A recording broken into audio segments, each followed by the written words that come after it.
The Michigan coaching search continues, and it took a negative turn for them today. Obviously, we'd heard a lot of smoke about Kalen DeBoer, same as we did about Penn State. And I don't know what it is about this guy that everybody thinks he wants to leave. Michigan, obviously a more desirable job than Penn State, but Kalen seems quite happy from people who actually talk to Kalen, that speak about it.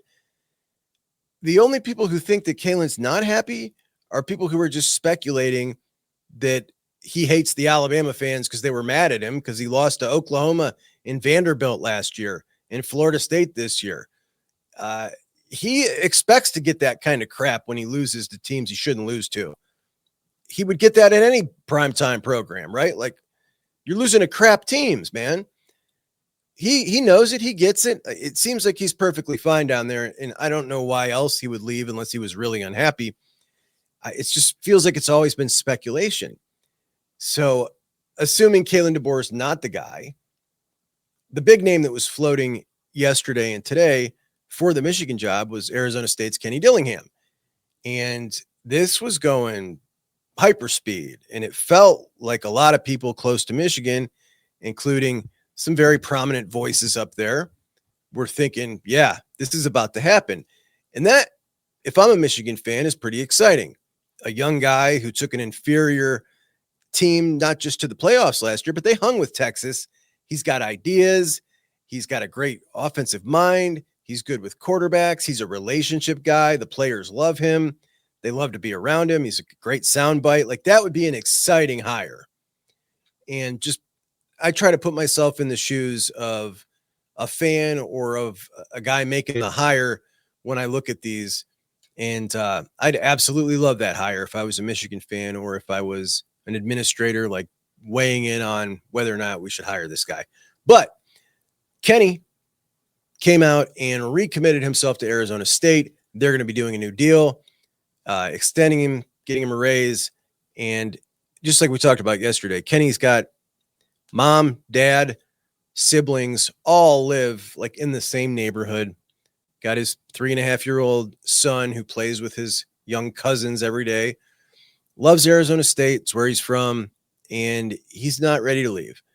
So that's always a pretty cool story, man. Pretty cool story. Now, Jake Butt, who everybody seems to respect his opinion, he's been publicly campaigning for Biff Poggi.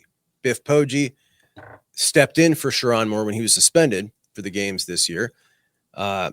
He is also a guy with a really interesting story on the Michigan staff now, a guy who coached high school football at St. Francis.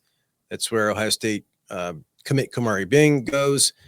And before that, made a fortune on Wall Street before he got into coaching. Then he got worked at Michigan with Harbaugh. Then he got the Charlotte job and made it a couple years there. Now back at Michigan. And Jake just went on and on and on, paragraphs about why this would be such a perfect fit. And I'm pretty much a firm believer when it comes to these things is I want the man first, the resume second. Like, I'm looking at the man, and the way Jake laid it out, he feels the same way about these things. And he is a believer in the man, and a believer in the way the man impacts people and the way people react to him. And it all sounds great. It all sounds great. And that's why I like Kenny a lot too. Of course, Kenny's got a much better resume. But the thing about Biff Poggi is, again, if I'm a fan of that program, or especially if I'm someone making that decision, I've got one qualification that comes before everything for this particular hire. And that is my one requirement that you got to pass before we even get to initial, I'm going to look at your resume, is, were they on the Jim Harbaugh or Sherrone Moore staff? If they're part of that regime, I'm out. There's too many coaches out there for me to have to deal with a pool of candidates that are tied in any way to that regime. I don't want it. Nobody on that staff, on Moore's staff or on Harbaugh's staff, is going to remain on the staff moving forward. It's a total clean sweep. And certainly nobody who was part of it is going to be on this staff as the head coach. That's the way I'm feeling if I am making that hire. There are way too many people that can coach great football to have to rely on that. And to hear these recycled names of people like Biff, and he's there now, and yeah, he's a good dude, or Jesse Minter, which we keep hearing, oh, Jesse Minter be great. Like, there's so many options out there to automatically go to literally Harbaugh's right-hand guy still right now.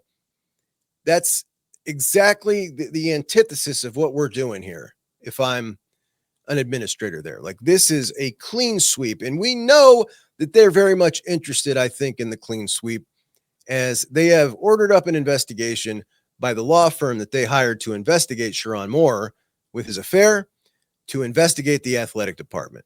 They want a full accounting of everything that's gone on in the athletic department, all the scandals, how they've handled them, how they handled the firing of Sharon, all of it. And they want a full accounting by this law firm, and they want a report dropped on their desk. You tell me how this got so bad and embarrassing. And I find it real hard to believe that they're going to go through all that, right, and still somehow tie themselves to the Harbaugh era with the new hire. Which brings up something else really interesting. Jedd Fisch. Jedd Fisch is kind of next on this list here. Jedd Fisch was somebody who worked for Harbaugh, but he worked for Harbaugh in the very first couple of years Harbaugh was there. And as we know, Harbaugh didn't turn to the dark side till he got beat up a little bit. And then he said, I can't handle it anymore. And then he made the couple of playoffs, and Jedd was long gone by then. And I guess you got to ask yourself the question. Now, should Jedd fall under this stipulation here that I have of, I don't want anybody who worked for anything to do with the Harbaugh regime or Sharon Moore? Does Jedd get a pass because he was in like 2015 and 2016? I don't know. You could say I got a hard line, I'm not going to hire him. Or you could say, look, Jedd had nothing to do with any of that, didn't know about any of that. None of that was going on when Jedd was there. When Jedd was there, Harbaugh was just taking over and just trying to win like he'd won at Stanford and in San Francisco. I might be swayed. I really like Jedd. I got to be honest. I like Jedd. This is a guy who took over at Arizona and took a crap team, like a 1-11 team, and made him like 10-3. And then he takes over the Washington team the year after they get beat by Michigan in the national championship. Didn't have a single starter, not a single returning starter from that national championship contending team. And immediately respectable last year. They beat Michigan at Washington. And I'll never forget the night. It was a beautiful night. It was that purple hue on the field, man. It's just a beautiful place to watch a game at night, even on TV. I'm sure in person, it's amazing. I've not been. I won't fly out that far unless I'm going to an island or something. No, not for a game. And even not for an island really anymore. I have before. I don't think I will again. But my point is, I'll never forget the night. Beautiful night. Beautiful victory by Washington. And I don't know why I remember it so vividly. I guess I really liked that game. But Jedd then rolls into this year, and literally in 1 year, man, this guy rolls into this year. Now, he wasn't ranked. It was clear from the beginning of the season, should have been a ranked team, a really good team, ends up finishing 8-4, and they had a pretty tough schedule, pretty tough Big Ten draw. And now you look at this guy with a laundry list of experience, a dude who I love his backstory as well, right? This is a guy who played like tennis in high school, but his dad was a football coach at, I believe, at Bergen Catholic, Quincy Porter's high school, Tywone Malone's high school, and Jordan Thomas's high school, Ohio State cornerback commit in the class of 2026. So he's from Jersey, and his stepdad, this was their bonding, was he would watch film with his stepdad. So there's this tennis playing dude watching film, and he just became obsessed with offensive film. And he decides that he wants to be a coach. Talking to his dad, you want to be a lawyer? You want to be a doctor? His dad's a hotshot lawyer in Jersey. he wants to coach football. All right, where do you want to go to college? I want to go to Florida and coach with Steve Spurrier. Okay, dad signs the check. Kid goes down to Florida. His college roommate is Howie Roseman, the Eagles GM. And for a year straight, he's writing letters and sticking them on Steve Spurrier's under his on his car, writing letters to him, drawing up plays and putting packets and envelopes just to try to get his foot in the door. Please let me do anything. I'll come. Let me help. And eventually Spurrier lets him help. And from there, this dude has built a coaching career, which is just amazing to me. What a cool story. He was also on the Houston Texans expansion staff where he had a really bad accident out running. I believe it was like a punctured lung or something with his heart, and he almost died. And all he was worried about in the hospital was, am I going to lose my job? A workaholic, all about football. And people seem to really like him. If I was a Michigan fan, I would probably be feeling like, yeah, I could get down with this. I could get down with Jedd Fisch. And in addition to all that stuff, they've given him some support up at Washington. And he is brought in the 15th rated class in the country, man. 15 at Washington. Michigan was 11th. Like, this dude's almost there at Washington. That's pretty impressive. So that would be a worthy opponent if Jedd Fisch took over Michigan, I believe. Now, if I was Jedd Fisch and they came calling, you're getting the support at Washington. You got an opportunity. I mean, like, who knows how much he loves it out there. I did hear that his wife moved back to Arizona and doesn't love it up there in Washington. So maybe he wants to get out. I think if Michigan really comes calling hard, that he'll want to go to Michigan. That's my gut here.